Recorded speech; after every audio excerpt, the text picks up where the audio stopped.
അപ്പോസ്തല പ്രവർത്തനങ്ങളിൽ നിന്നുള്ള വായന 25-ാം അധ്യായം 1 മുതലുള്ള തിരുവചനങ്ങൾ. ഫെസ്തോസ് പ്രവിശ്യയിലെത്തി 3 ദിവസം കഴിഞ്ഞ് കേസറിയയിൽ നിന്ന് ജെറുസലേമിലേക്ക് പോയി. പുരോഹിത പ്രമുഖന്മാരും യഹൂദ പ്രമാണികളും പൗലോസിനെതിരെയുള്ള ആരോപണങ്ങൾ അവനെ ധരിപ്പിച്ചു. തങ്ങൾക്കൊരാനുകൂല്യമെന്ന നിലയിൽ അവനെ ജെറുസലേമിലേക്ക് അയക്കാൻ അവർ അവനോട് അപേക്ഷിച്ചു. മാർഗമധ്യേ ഒളിഞ്ഞിരുന്ന് അവനെ കൊല്ലണമെന്നവർ ഗൂഢാലോചന നടത്തിയിരുന്നു. പൗലോസിനെ കേസറിയായി സൂക്ഷിച്ചിട്ടുണ്ടെന്നും താൻ ഉടൻ തന്നെ അവിടെ പോകാൻ ഉദ്ദേശിക്കുന്നുണ്ടെന്നും ഫെസ്തോസ് മറുപടി നൽകി. അവൻ പറഞ്ഞു, അതുകൊണ്ട് നിങ്ങളിൽ പ്രമാണികളായവർ എൻ്റെ കൂടെ വന്ന് അവൻ്റെ പേരിൽ എന്തെങ്കിലും കുറ്റമുണ്ടെങ്കിൽ പരാതി സമർപ്പിക്കട്ടെ. 8-10 ദിവസത്തോളം അവരുടെ ഇടയിൽ താമസിച്ചതിനു ശേഷം അവൻ കേസറിയയിലേക്ക് മടങ്ങിപ്പോയി.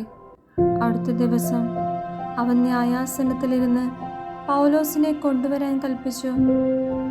അവൻ വന്നപ്പോൾ ജെറുസലേമിൽ നിന്നെത്തിയിരുന്ന യഹൂദന്മാർ അവൻ്റെ ചുറ്റും നിന്ന് ഗുരുതരമായ പല കുറ്റങ്ങളും ആരോപിച്ചു. എന്നാൽ തെളിയിക്കാൻ അവർക്ക് കഴിഞ്ഞില്ല. പൗലോസ് തന്റെ പ്രതിവാദത്തിൽ ഇപ്രകാരം പ്രസ്താവിച്ചു: യഹൂദരുടെ നിയമങ്ങൾക്കോ ദേവാലയത്തിനോ സീസറിനോ വിരുദ്ധമായി ഞാൻ ഒരു തെറ്റും ചെയ്തിട്ടില്ല. എന്നാൽ യഹൂദരോട് ഒരാനുകൂല്യം കാണിക്കാൻ ആഗ്രഹിച്ചുകൊണ്ട് ഫെസ്തോസ് പൗലോസിനോട് ചോദിച്ചു, ജെറുസലേമിലേക്ക് പോകാനും അവിടെ എൻ്റെ മുമ്പിൽ വെച്ച് ഇവയെപ്പറ്റി വിസ്തരിക്കപ്പെടാനും നിനക്ക് സമ്മതമാണോ? പൗലോസ് പറഞ്ഞു, ഞാൻ സീസറിൻ്റെ ന്യായാസനത്തെങ്കിലാണ് നിൽക്കുന്നത്. അവിടെ തന്നെയാണ് ഞാൻ വിചാരണ ചെയ്യപ്പെടേണ്ടത്. നിനക്ക് നന്നായി അറിയാവുന്നതുപോലെ യഹൂദരോട് ഞാൻ ഒരു തെറ്റും ചെയ്തിട്ടില്ല. ഞാൻ തെറ്റുകാരനും വധശിക്ഷ അർഹിക്കുന്ന എന്തെങ്കിലും ചെയ്തവനാണെങ്കിൽ മരിക്കാൻ ഒരുക്കമാണ്.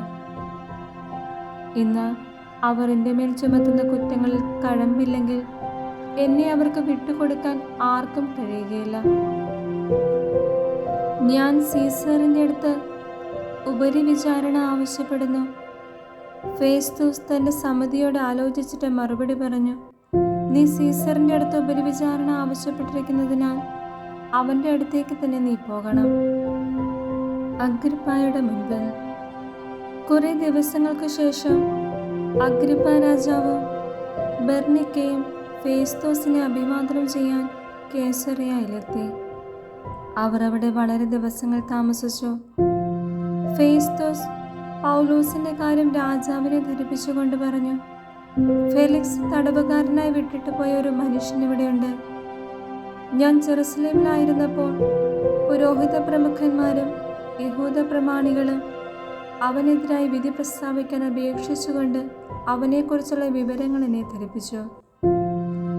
വാദിയെ മുഖാഭിമുഖം കണ്ട് തൻ്റെ മേൽ ആരോപിതമായ കുറ്റങ്ങളെക്കുറിച്ച് സമാധാനം ബോധിപ്പിക്കാൻ പ്രതിക്ക് അവസരം നൽകാതെ അവനെ ഏൽപ്പിച്ചു കൊടുക്കുക റോമാക്കാരുടെ പതിവല്ല എന്ന് ഞാൻ മറുപടി പറഞ്ഞു. അവർ ഇവിടെ ഒരുമിച്ച് കൂടിയപ്പോൾ ഒട്ടും താമസം വരുത്താതെ അടുത്ത ദിവസം തന്നെ ഞാൻ ന്യായാസനത്തിലിരുന്ന് ആ മനുഷ്യനെ കൊണ്ടുവരാൻ കൽപ്പിച്ചു. വാദികൾ കുറ്റാരോപണം ആരംഭിച്ചപ്പോൾ സങ്കല്പിച്ച തരത്തിലുള്ള ഒരു തിന്മയും അവൻ്റെ മേൽ ചുമത്തി കണ്ടില്ല.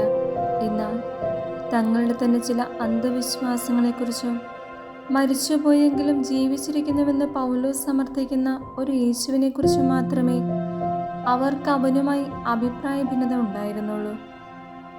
എന്തു തീരുമാനമെടുക്കണമെന്ന് നിശ്ചയമില്ലാതെ വന്നപ്പോൾ ജെറുസലേമിലേക്ക് പോകാനും അവിടെ വെച്ച് ഇവയെപ്പറ്റി വിചാരണ ചെയ്യപ്പെടാനും സമ്മതമാണോ എന്ന് ഞാൻ അവനോട് ചോദിച്ചു. എന്നാൽ ചക്രവർത്തിയുടെ തീരുമാനമുണ്ടാകുന്നതുവരെ തനിക്ക് സംരക്ഷണം നൽകണമെന്ന് പൗലോസ് അപേക്ഷിച്ചതിനാൽ സീസറിൻ്റെ അടുത്തേക്ക് അയക്കുന്നതുവരെ അവനെ തടവിൽ വയ്ക്കാൻ ഞാൻ ആജ്ഞാപിച്ചു.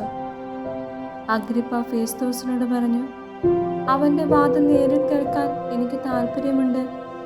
അവൻ മറുപടി പറഞ്ഞു, എങ്കിൽ നാളെ നിനക്ക് കേൾക്കാം. അടുത്ത ദിവസം അഗ്രിപ്പായും ബെർണിക്കയും സഹസ്രതപന്മാരോടും നഗരത്തിലെ പ്രമാണികളോടുമൊപ്പം ആഡംബര സമന്വിതം സമ്മേളനശാലയിൽ വന്നു. ഫേസ്തോസിൻ്റെ കൽപ്പനയനുസരിച്ച് പൗലോസിനെ കൊണ്ടുവന്നു. ഫേസ്തോസ് പറഞ്ഞു, അഗ്രിപ്പ രാജാവേ, ഞങ്ങളോടൊപ്പം ഇവിടെ സന്നിഹിതരായിരിക്കുന്നവരെ, ഈ മനുഷ്യനെ നിങ്ങൾ കാണുന്നുവല്ലോ.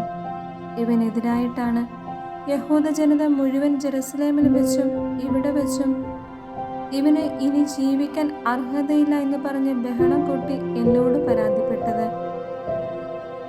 എങ്കിലും വധശിക്ഷയ്ക്ക് അർഹമായ കുറ്റമൊന്നും ഇവൻ ചെയ്തിട്ടുള്ളതായി ഞാൻ കണ്ടില്ല. എന്നാൽ അവൻ തന്നെ ചക്രവർത്തിയുടെ മുമ്പാകെ മേൽവിചാരണയ്ക്ക് അപേക്ഷിച്ചിരിക്കുന്നതിനാൽ അവനെ അങ്ങോട്ട് അയക്കാൻ ഞാൻ തീരുമാനിച്ചിരിക്കുകയാണ്. ഇവനെക്കുറിച്ച് സീസറിന് എന്താണ് എഴുതേണ്ടതെന്ന് എനിക്ക് നിശ്ചയമില്ല. അതുകൊണ്ട് തന്നെയാണ് ഞാൻ അവനെ നിങ്ങളുടെ മുമ്പിൽ, വിശിഷ്യ അഗ്രിപ്പ രാജാവേ, നിന്റെ മുമ്പിൽ കൊണ്ടുവന്നിരിക്കുന്നത്. വിചാരണ കഴിയുമ്പോൾ അവനെപ്പറ്റി എന്തെങ്കിലും എഴുതാൻ എനിക്ക് കഴിയുമല്ലോ. തടവുകാരനെ അയക്കുമ്പോൾ അവനെതിരായുള്ള ആരോപണങ്ങൾ വ്യക്തമാകാതിരിക്കുന്നത് ശരിയല്ലെന്ന് എനിക്ക് തോന്നുന്നു.